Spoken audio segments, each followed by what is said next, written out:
But the other day we covered this story, I know you tweeted about it, that IKEA had effectively imposed a kind of medical apartheid on their staff. In other words, if you have to go off sick for COVID reasons and you're unvaccinated, you get state minimum, 96 quid a week sick pay. If you have to go off for COVID-related reasons and you're vaccinated, you get full pay, i.e. in IKEA it's between 400 and 450 quid a week.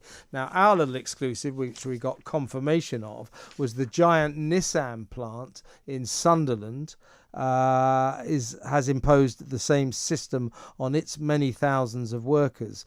I was contacted by someone who worked there, and my producer Amy Heather worked very hard to get confirmation from that company, and they've sent us their response that yes, they are doing this, with the usual claptrap about this. The health and safety of our workers is of paramount importance. It has subsequently emerged that Ocado and Next are doing the same thing. They've cut sick pay for the unvaccinated, isolating staff. I mean, there are two things. I find this to be A, morally wrong, Absolutely. and B, legally dubious. I'm not sure they can do this. These people have not broken the law. Absolutely. So why is this being imposed on them? And what do you think about this? So I thought about this long and hard today, and there are so many things to say about it. And I came at it from the standpoint that we've just spent the last 2 decades in this society to eradicate any form of discrimination against any group that you can possibly think of. We've worked really hard to do that. It's the right thing to do, and we've succeeded, and we've reached a really good point in the main. Then juxtapose with the story you've just said today, as evidence of that, Marks and Spencer's are no longer going to sell midget gems because it might upset a minority group. Now, I'm not commenting on that story. I think it's just perfect, though, that it shows us how far we've taken the discrimination and the eradication of it, and we've done really well. And now suddenly we've decided that another minority group, because it is a minority group, can be discriminated against legally, financially, emotionally and morally. And it is a disgrace. And I think if we go to Nissan's comment about the health and safety of its workers, actually it will do the opposite. Because anybody that does get symptoms of COVID and hasn't been vaccinated, instead of doing the thing that they're asked to do and phone in work and go sick, they won't. They won't take a test, and they will go to work and spread it. Well, unsurprisingly, you put it a lot better than I could have done. That's exactly what we're talking about, isn't it? We're talking about almost, it's not legally enshrined, but kind of socially and culturally enshrined discrimination against 6 million people who, for whatever reason, have decided not to get the vaccine. And I keep stressing on this show, you know, I'm not taking any moral line about it. This is an individual medical decision. And if 6 million people decide they don't want the vaccine, that's their business. It's not against the law to do it. And this has got to stop. This is wrong. So, yeah, you know, the same thing here at Next and Ocado. £96.35 a week is what you get, statutory sick pay minimum, if you are unvaccinated and you have to go off for COVID reasons. And don't forget, there's more chance of you having to go into isolation if you haven't been vaccinated, because you get told to isolate even if you've come into contact with someone with COVID, whereas if you've been vaccinated, it has to be more than that. You actually have to have tested positive. And then you take it one step further. Many of the people that haven't been vaccinated for their own reasons come from ethnic minority groups that are already discriminated against, groups that we've tried really, really hard to not discriminate against, to get them better pay and better jobs. But they're quite often in jobs like the Nissan car plant, etc., where they're really not flush with money. They're not being paid a fortune. And we are going to actually make that worse for them and punish their families. And I tried to imagine that someone who was disabled in a workplace was told that because they might need more time off work because of their disability, they were not going to be paid the same as their able-bodied workers. People would go crazy. Yeah. Rightly so.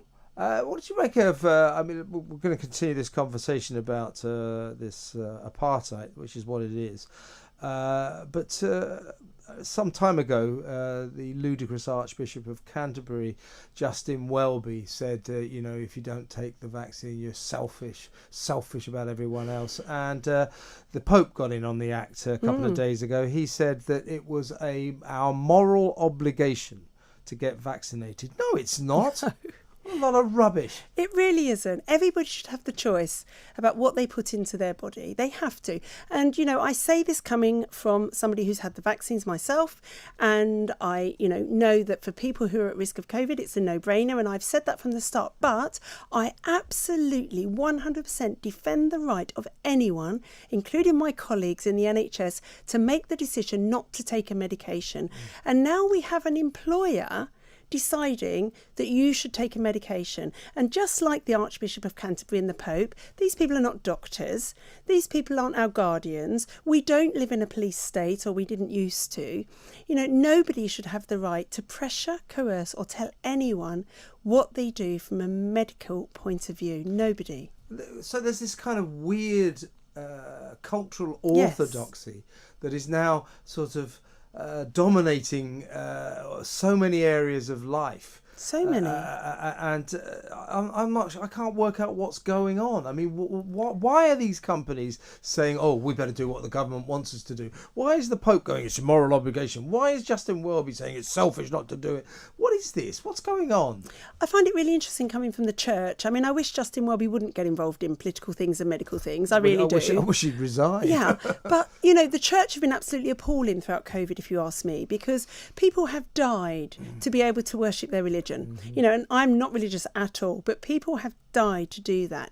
And yet suddenly the church were told to close their doors, and they did, without a whimper even. Yeah. They didn't say... The house of God, the doors are always open. Apparently not. No, apparently not. And they didn't say, OK, let's have our worship in the car park. Let's set up this. They didn't even try. They just rolled over and closed their doors. And suddenly all of the fight that we used to have from religion has gone, and we've turned COVID into the religion. Yes. And we're just fighting that. Yeah, what about David Frost, Lord David Frost, former Brexit minister, a man who I greatly admire. I wish he was the Prime Minister.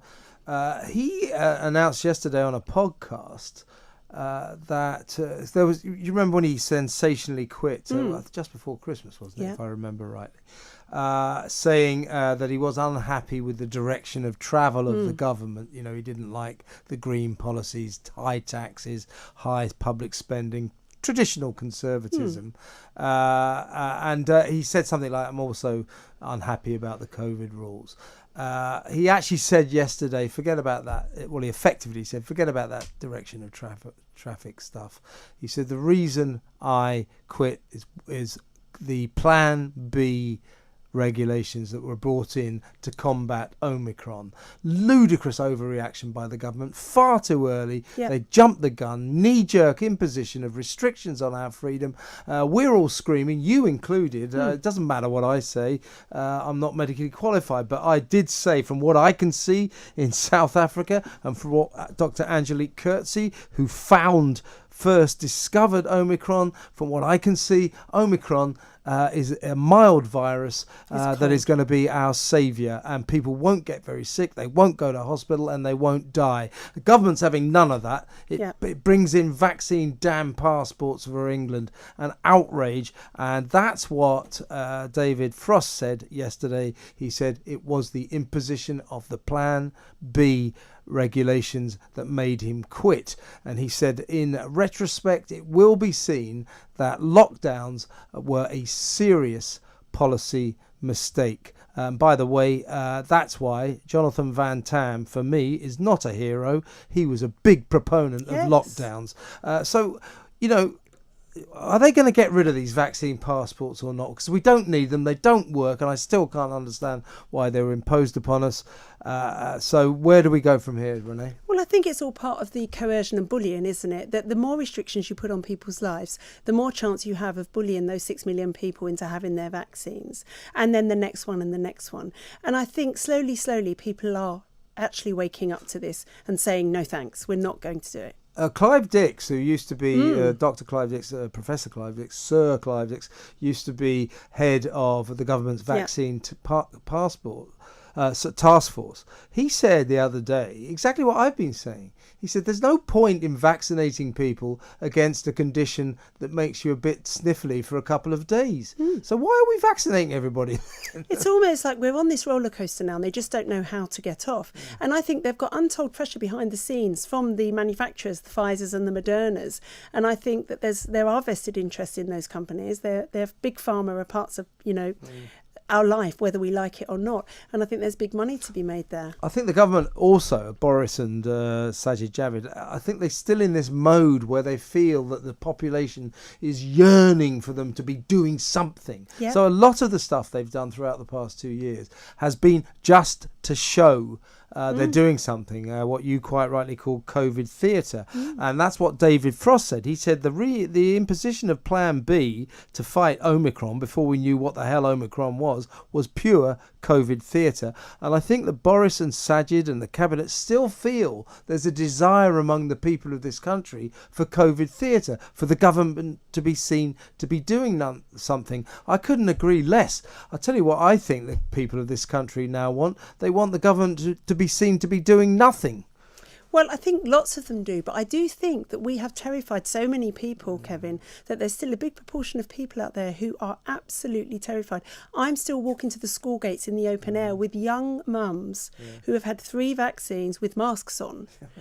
So there is a lot of fear out there, and not just in the older people, in younger people. And it's worrying because how do we get people out of this? Well, if people don't wear masks, I sort of respect that. But I take my dog for a walk on Hampstead Heath quite a lot.